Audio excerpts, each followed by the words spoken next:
Ce lundi 26 décembre, Jacques Legros a présenté le JT de 13h sur TF1.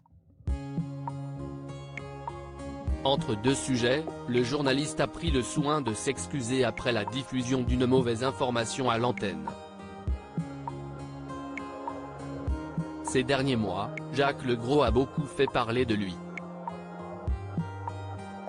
La sortie de son livre Derrière l'écran, 40 ans au cœur des médias, le 5 octobre dernier, a suscité de vives réactions, notamment lorsqu'il parle de Jean-Pierre Pernaut, l'ex-star du JT décédé en début d'année. Des propos polémiques qui n'ont pas fait plaisir à Nathalie Marquet. Depuis le début des vacances de fin d'année, Jacques Legros, le joker de Marie-Sophie Lacaro, assure la présentation du JT de 13h sur TF1 tandis qu'elle profite de ses vacances, après une année compliquée concernant sa santé. Des images diffusées dans un reportage la veille posent problème le dimanche 25 décembre, c'est Audrey Crespo-Mara qui présentait les informations du jour alors que de très nombreux Français célébraient Noël en famille. Si les températures ont été très douces en métropole ces derniers jours, aux États-Unis, la situation est bien différente. Une incroyable tempête hivernale touche une grande majorité des États. Les températures sont descendues jusqu'à -48°C par endroit.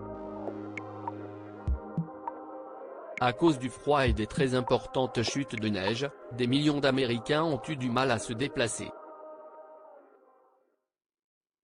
Ainsi, TF1 a proposé aux téléspectateurs un reportage résumant la situation préoccupante de l'autre côté de l'océan Atlantique. Des vidéos montrant l'ampleur des dégâts ont été diffusées, dont celle d'un homme qui ouvre la portière de sa voiture totalement prise dans la glace. Des images qui n'auraient pas dû se retrouver à l'antenne.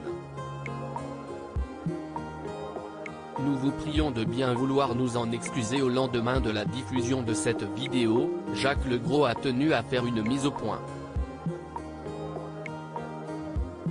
Vous savez à quel point à TF1 nous tenons à vous apporter une information fiable, déclare-t-il avant de parler de ces images qui ont posé problème.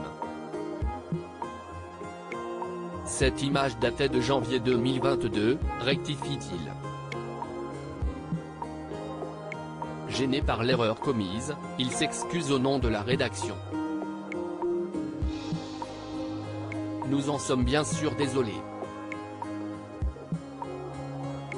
Nous vous prions de bien vouloir nous en excuser, poursuit-il. Une belle preuve de professionnalisme et d'honnêteté. À lire aussi on me l'a beaucoup reproché, Jacques Legros revient sur les coulisses de son interview de Brigitte Macron qui avait fait polémique.